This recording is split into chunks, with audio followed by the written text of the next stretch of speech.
ஃப்ளிப்கார்ட்டில் இனிமேல் நீங்கள் ஃபுட் ஆர்டர் பண்ணலாம். ஸ்விக்கி, ஜொமேட்டோவுக்கு ஆப் ரெடி பண்ணிகிட்டு இருக்காங்க. ஃப்ளிப்கார்ட் கூடிய சீக்கிரம் பெங்களூரில் அவங்களுடைய ஃபுட் டெலிவரி பைலட்டை லான்ச் பண்ண போகிறாங்க.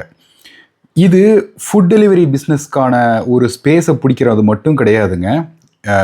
ஏன்னா வருஷத்துக்கு நீங்கள் 3-4 முறை ஃப்ளிப்கார்ட் ஓப்பன் பண்ணுவீங்களா, ஏதோ ஒரு இந்த சேல் அந்த சேல் அப்படிங்கிற மாதிரி. ஆனால் ஸ்விக்கியோ ஜொமேட்டோவோ ஓப்பன் பண்ணி வாரத்துக்கு நீங்கள் 4 முறை பிரியாணி ஆர்டர் பண்ணுவீங்க. அதனால் இந்த டுவோபோலியை உடைக்கிறதுக்காக ஃப்ளிப்கார்ட் இப்போது உள்ளார இறங்கியிருக்காங்க.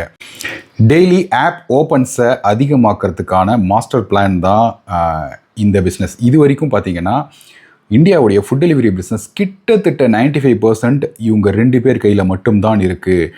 இது வரைக்குமே ஸ்விக்கி சுத்தமாக ப்ராஃபிட்டபிள் கிடையாது. ஜொமேட்டோ மெதுவாக இப்போ தான் ப்ராஃபிட்டபிள் பிஸ்னஸ்க்கு லைட்டாக டேர்ன் ஆகிட்டுருக்கான். அதுக்குள்ளாரியே மிகப்பெரிய ஒரு சவால் ஃப்ளிப்கார்ட் கிட்டே இருந்து வந்திருக்கு. இதே விஷயத்தை நீங்கள் பல மிச்ச பிஸ்னஸ்லேயும் நீங்கள் பார்த்துருப்பீங்க. இந்த மாதிரியான காம்படிட்டர்ஸ் அடிச்சிட்டு இருக்கும்போது ஒரு கஸ்டமராக எனக்கு ரொம்ப சீப்பான ப்ரைஸில் எனக்கு ப்ராடக்ட்ஸ் கிடைக்கும் அல்லது சர்வீசஸ் கிடைக்கும். இதே விஷயந்தான் நமக்கு டெலிகாம்லேயும் நடந்தது. ரிலையன்ஸ் உள்ளார இறங்கும்போது ரிலையன்ஸ் எவ்வளோ சீப்பாக இருந்தது, ஃப்ரீயாக கிட்டத்தட்ட 1 வருஷத்துக்கு நமக்கு டேட்டாலாம் ஃப்ரீ அப்படின்னாங்க. அதெல்லாத்தையும் நம்ம யூஸ் பண்ணிக்க வேண்டியது தான். ஆனால் பாரதியும் இவங்க மட்டும்தான் வந்து கடைசியில் நிலைச்சாங்க. Customers will benefit a lot. But இப்போ நீங்கள் ஸ்விக்கியோ ஜொமேட்டோவோ நீங்கள் ஒரு ஓனராக இருந்தீங்கன்னா, அதாவது ஸ்டாக்ஸ் வச்சுருந்தீங்க அப்படின்னு சொன்னால் கண்டிப்பாக இதை ரொம்ப கூர்மையாக நீங்கள் பார்க்க வேண்டும்.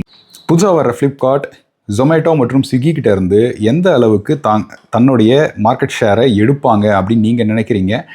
நீங்கள் இந்த ப்ராடக்ட்ஸ் யூஸ் பண்ணுறீங்களா? இந்த ஸ்டாக்ஸ் ஓன் பண்ணுறீங்களா? உங்களுடைய கருத்து என்ன? கமெண்ட் பண்ணுங்கள்.